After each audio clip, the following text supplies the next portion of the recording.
Thank you, Madam Speaker, for giving me this opportunity. I will first begin by saying that I first take instructions from the people of Kimilili constituency, and that I will never use the platform of Parliament to say things that will make them cry. But I will use this platform to say things that will breed hope in them. We have had discussions, Madam Speaker, that we have people in this country who are dying of hunger. They are dying of hunger not because there is no food in this country. They are dying of hunger because they do not have money to buy food so that they can eat, Madam Speaker. Madam Speaker, we campaigned on the platform of guaranteed minimum returns. The issue to protect our local farmers, our local industries. We've been saying, buy Kenya, build Kenya. Madam Speaker, I can testify before any group of people, before any committee, that indeed we have enough maize in North Rift, we have enough maize in Bungoma. Personally, Madam Speaker, I have 2,500 bags of maize in my store. The only available market for this maize are boarding schools. The only available market for this maize are middlemen who come to buy in korokoros in small scale, Madam Speaker. Madam Speaker, traditionally farmers have sold their maize to National Cereals and Produce Board.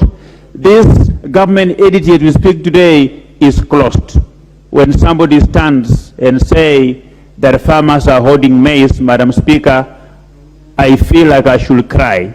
I feel like we are people who are completely detached with the reality.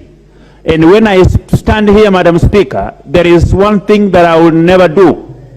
I appreciate the efforts of government of Kenya, led by our President William Ruto, to improve the life of every single citizen in this country. And I will always assist him by not being a chester in the royal cry. I will always say we are naked as a government. I will never mislead the government by saying we are not naked when we are naked, Madam Speaker. Madam Speaker, 10 years ago, the sugarcane industry was doing very well in this country until the discussion began that we don't have enough sugar in this country. We have to import some sugar from some countries. That is what made the sugarcane industry begin to limp. As we speak now, is no more. I want to ask most of our friends who are not coming from maize growing zones that today, yesterday it was sugarcane, today it's maize, tomorrow it could be milk, the other day it could be tea, Madam Speaker. Even when we reach a time when we have no maize in this country, we don't have to import GMO. We can import maize from Uganda.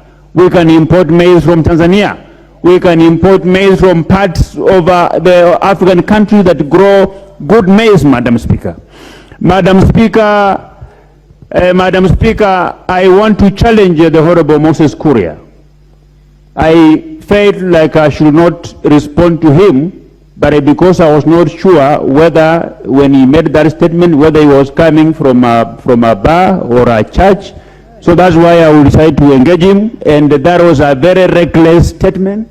It's a statement that doesn't inspire hope in our people, Madam Speaker.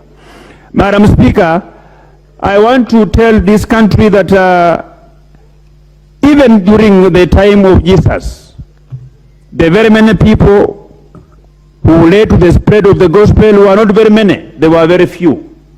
The majority were persecuting those who are found with the Bible.